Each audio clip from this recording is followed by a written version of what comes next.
از یه تکنولوژی روی آزمایش تا صنعت چند میلیارد دلاری گیم. من یاسین هستم و امروز اومدیم راجع به تاریخچه کنسول‌ها و گیم‌ها حرف بزنیم.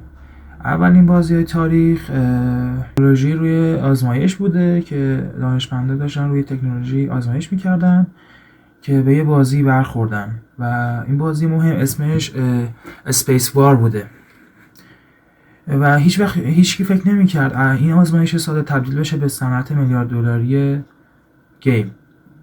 و اولین کنسول جهان میرسه به کنسول خانگی. اینجوری نوشته کنسول خانگی. بازی معروفش مگنوواکس اودیسی اگه اشتباه نخونم. این نه رنگ داشت نه صدا، ولی تاریخ گیم رو عوض کرد.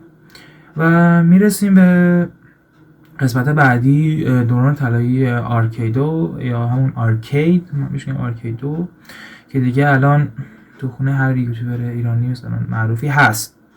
این کنسول در دهه 80 مردم برای این بازی صف میکشیدن و بازی معروفترین بازیش هم به نام پکمن بوده. اون موقع سیو نبوده، باختی از اول. اینو چت جی پی تی گفت بگم حالا. قسمت بعدی میرسیم به ورود نینتندو و انقلاب واقعی گیم. اینجا بود که گیم واقعا وارد خونه ها شد و سوپر ماریو بروس یا همون سوپر ماریو قارچخور به قول ایرانی‌ها مهمترین گیم اون کنسول بود و به نظر من مهمترین گیم تاریخ بود. اگه اون ماریو نبود شاید الان گیم انقدر پیشرفت نمی‌کرد واقعا. میرسیم به انقلاب سه‌بعدی. انقلاب سه‌بعدی در دهه 90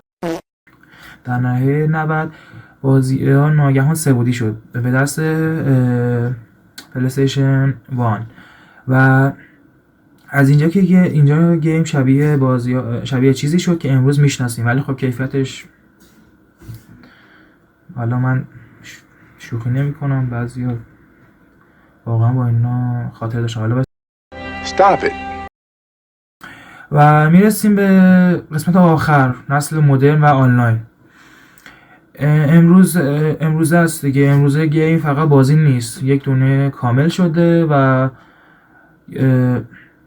معروف ترین کنسول هم که الان دیگه پلی‌استیشن 5 الان حالا به قیمت من به دلار امروز که نمیشه کسی خرید، ولی خب فکر کن از یک نقطه روی صفحه آزمایشی رسیدیم به دنیایی که حتی میشه داخلشون زندگی کرد و شاید بزرگترین سوال اینه آینده گیم قراره چقدر واقعی تر پیش بره. اگه عاشق گیم هستی سابسکرایب کن، چون ویدیوهای بعدی من حالا راجع به گیمه، حالا بازیایی مثل CS2 و حالا بازیهای دیگه که قراره داخل این کانال گذاشته بشه.